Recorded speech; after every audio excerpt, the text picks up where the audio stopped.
नमस्कार, मैं हूं अवनी चौधरी और आप देख रहे हैं भारत आज। चलिए नजर डालेंगे बिहार, उत्तरकाशी और छत्तीसगढ़ की अहम खबरों पर।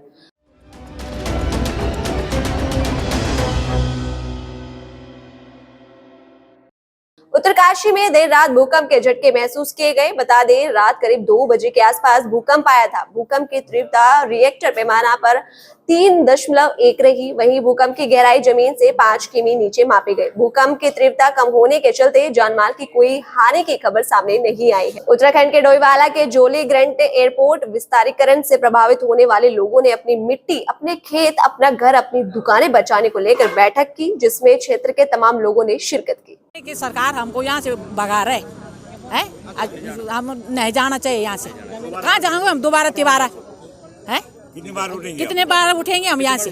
हम ऐसे 2-3 बार लोगों ने मकान बनाया था, फिर जब मकान में रह रहे तब तो सरकार बोले चलो यहाँ से। तो कहाँ जाएंगे हम? कुछ तो जमीन ने तो सरकार ने हमसे छीन लिया, यहाँ भी छीन रहे, तो कहाँ जाएंगे हमारे बच्चे कच्चे? देखिए, इस देश के इतिहास में ये पहली बार है कि बिना काश्तकार से बात किए उसकी ज़मीन, उसका खेत, उसका खलियान, उसके पेड़ पौधे सब नाप दिए हैं। और सरकार की गुंडागिर्दी का इससे बड़ा उदाहरण क्या हो सकता है कि उन्होंने उसकी कीमत जो है बाकायदा पब्लिश कर दी है, और इन लोगों को मालूम नहीं कि हमारे खेत की, हमारी ज़मीन की कीमत जो किस आधार पर तय की है। तो जिस प्रकार की एक तरफा कार्यवाही सरकार कर रही है, इसका पुरजोर विरोध किया जाएगा। और इस सरकार को सोचना भी चाहिए कि आखिरकार इस देश में इससे पहले कब हुआ कि आपसे बात किए बिना आपकी ज़मीन छीनने का, आपके खेत छीनने का, आपके जो बनाए हुए जो संस्थान हैं उन्हें समाप्त करने का जो षड्यंत्र किया जा रहा है, इसका पुरजोर विरोध किया जाएगा। इस देश ने जो समय समय पर खोया है, इस टिहरी बांध के लोगों ने अपने पुरखों की ज़मीन राष्ट्र के नाम इसलिए दी थी कि कहा गया था हमें कि भाई हमारे देश में अंधेरा है, बिजली पैदा करनी है। लेकिन क्या बार बार उजाड़ने का जो षड्यंत्र किया जा रहा है वो बर्दाश्त करने लायक नहीं है। हम इसका पुरजोर विरोध करेंगे और इस सरकार को बताएंगे कि अगर हमारे साथ ज्यादती की गई तो हमें भी उसका जो है प्रत्युत्तर करना आता है। Thank you. डिमांड क्या है आपकी? चाहते क्या है आप लोग? हम किसी भी कीमत पर दोबारा नहीं उजड़ेंगे, हम नहीं उखड़ेंगे। हम अपनी ज़मीन को बचाएंगे, हम अपने खेतों को बचाएंगे, हम अपने घरों को बचाएंगे, हम अपनी दुकानों को बचाएंगे और हम अपने बच्चों को बचाएंगे, उनका भविष्य बचाएंगे। ये लड़ाई सिर्फ आज की नहीं है, ये पीढ़ियों की क्या, एक ही परिवार की 3 पीढ़ियों को उजाड़ने का ठेका सरकार ने ले रखा है। खबर देहरादून से है, जहां विधानसभा से बर्खास्त कर्मचारियों ने सरकार के खिलाफ मोर्चा खोल दिया। बर्खास्त हुए सभी कर्मचारी विधानसभा के सामने धरने पर बैठे रहे और राज्य सरकार के खिलाफ जमकर नारेबाजी करते रहे। या तो पूरा न्याय करो, 1 2 3 4, 1 2 3 4। छत्तीसगढ़ के खाद्य मंत्री अमरजीत भगत अंबिकापुर पहुंचे, जहां वो पुलिस जवानों के वोकथाम कार्यक्रम में शामिल हुए। इस दौरान वो सांस्कृतिक गीतों पर झूमते नजर आए।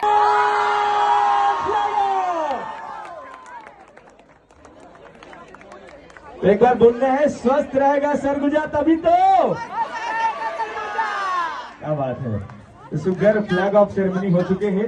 अंबिकापुर के अग्रसेन वार्ड में दुकान खाली करवाने को लेकर 2 पक्ष आपस में भिड़ गए। नौबत यहां तक आ गई कि दोनों पक्षों में मारपीट तक हो गई। बता दें कि दोनों पक्षों में विवाद मकान खाली करवाने को लेकर हुआ था। फिलहाल पुलिस ने दोनों पक्षों की रिपोर्ट दर्ज कर ली है। ये जो मीरा पांडे और उमा पांडे और पुष्पा पांडे, इनका जो है दुकान का विवाद है। उमा पांडे का कहना है कि मेरा वहाँ पर 4 दुकान है, एक दुकान इनका पुष्पा पांडे का है और उसको भी मीरा पांडे अपना होना बताती है। इसी बात को लेकर जो है आज जो है मीरा और उमा पांडे जो है वो अपने कुछ साथियों को लेकर जो है उस दुकान में जाकर उनके सामान फेंकने का प्रयास की है और उनके दुकान में घुसकर जो है तोड़फोड़ की है। तो पुलिस जांच में जुटी है और उनके खिलाफ वैधानिक कार्रवाई की जा रही है। अभी तक किस तरह से कार्रवाई की गई है? जिस तरह से प्रथम दृष्टया अभी जो जाँच में आया है, मीरा और उमा पांडे के खिलाफ अपराध दर्ज किया जा रहा है, आगे जाँच में लिया जाएगा। खबर की धड़कन समझते हैं हम, हालात की संजीदगी जानते हैं हम। एहसास है देश और दुनिया देख रही है हमें। जिम्मेदारी जितनी शासन की उतनी आम हिंदुस्तानी की, क्योंकि हम हैं भारत आज, सबसे आगे। खबर छत्तीसगढ़ की है, जहां बैकुंठपुर से लापता हुई नाबालिग बच्ची को पुलिस ने बरामद कर लिया है। बता दें कि पुलिस ने नाबालिग को मध्य प्रदेश के उज्जैन से बरामद किया है, तो वहीं कोरिया पुलिस ने 4 आरोपियों को गिरफ्तार किया है और मामले में आगे की जांच पड़ताल कर रही है। गुम गई है और संदेह व्यक्त किया था कि कोई अज्ञात व्यक्ति इसको बेला फुसलाकर अपहरण कर ले गया है। तब से लगातार इसकी पतासाजी की जा रही थी।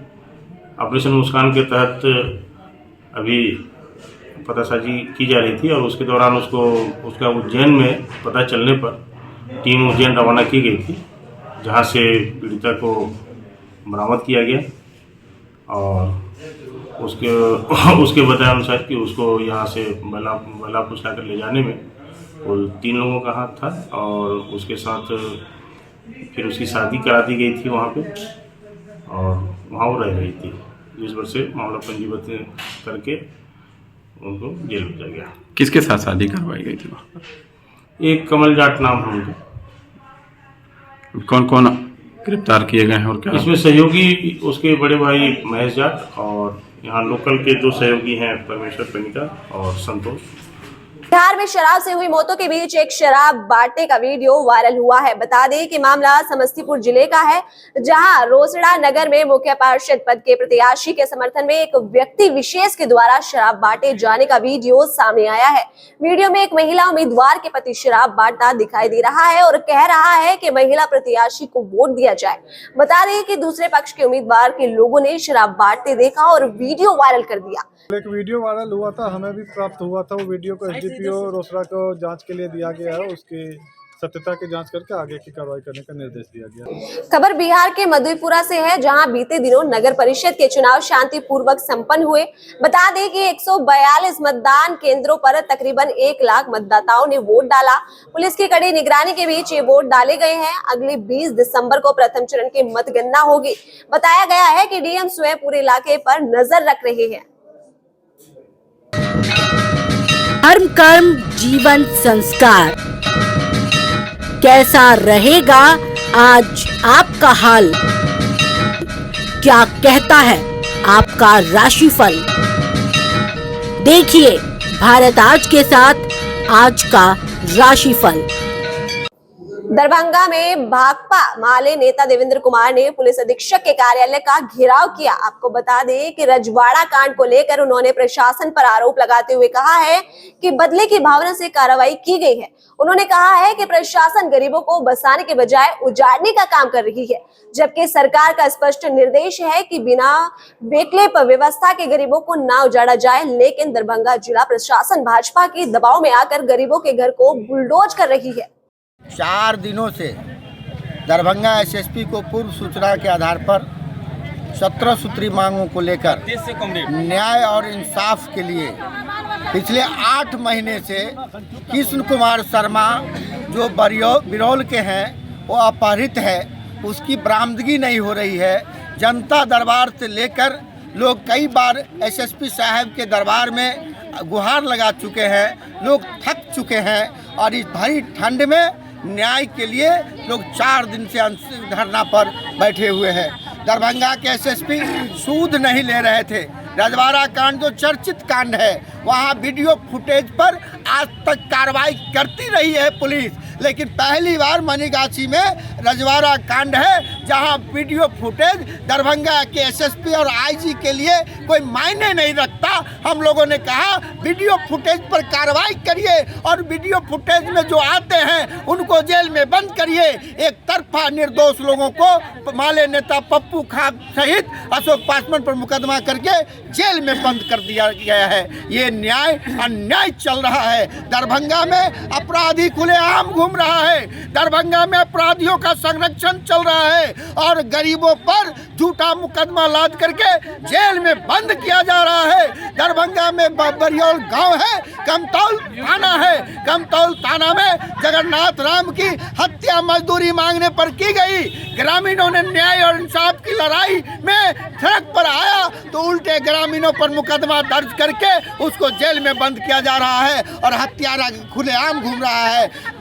दूसरा में लड़की की अपहरण होती है, कई महीनों तक रखा जाता है, बलात्कार का केस है, अपराधी खुलेआम घूम रहा है। ये दरभंगा में पुलिस न्याय के नाम पर अन्याय का जाल बिछा रही है, गरीब हताश हो रहा है। इसलिए गरीबों के न्याय और इंसाफ की लड़ाई का नेतृत्व भाकपा माले इंसाफ मंच इनकलाब और लोकतांत्रिक तरीकों से कर रही है। और दरभंगा एसएसपी ने सूद नहीं लिया तो भरी ठंड में आज मैं उनके गेट पर दस्तक दिया हूं। अगर इसके बाद भी दरभंगा एसएसपी न्याय नहीं देती है तो गांव में हम अभियान चलाएंगे। पुलिस के जो मनमानी चल रही है, उसकी जो गुंडागर्दी चल रही है, उसके खिलाफ दलित गरीबों के एकजुट आंदोलन तेज किया जाएगा। जब तक न्याय नहीं मिलेगा आंदोलन जारी रहेगा। खबर की धड़कन समझते हैं हम, हालात की संजीदगी जानते हैं हम। एहसास है देश और दुनिया देख रही है हमें। जिम्मेदारी जितनी शासन की उतनी आम हिंदुस्तानी की, क्योंकि हम हैं भारत आज सबसे आगे। मधेपुरा के भराई चांदनी चौक पर प्रशासन के द्वारा पीला पंजा चलाया गया। आरोपी निर्माण के जद में आने वाले करीब 50 घर और दुकानों पर प्रशासन का बुलडोजर चलाया गया। इस संबंध में एसडीएम नीरज कुमार ने बताया कि एनएच के द्वारा भूमि अधिग्रहण का कार्य वर्षों पहले पूर्ण हो चुका था। सभी भूस्वामी को मुआवजा पूर्ण में मिल चुका था, लेकिन लोग अपने घरों और दुकानों को नहीं हटा रहे थे। इसी वजह से आज प्रशासन के द्वारा सभी अतिक्रमण को हटाया गया। के द्वारा मुआवजा लिए जाने के बाद भी जो बिल्डिंग है वो हटाया नहीं जा रहा था। इस कारण से आज इन लोगों को पहले से भी हम लोगों ने बहुत बार नोटिस किया है, प्रचार भी कराया था, फिर भी नहीं हटने के कारण आज संपूर्ण बिल्डिंग को सभी जो है उसको हटाया जा रहा है, ताकि एनएच का जो है कार्य वो जल्दी से पूर्ण हो सके। ऐसी और खबरों को जानने के लिए जुड़े रहिए हमसे और देखते रहिए भारत आज।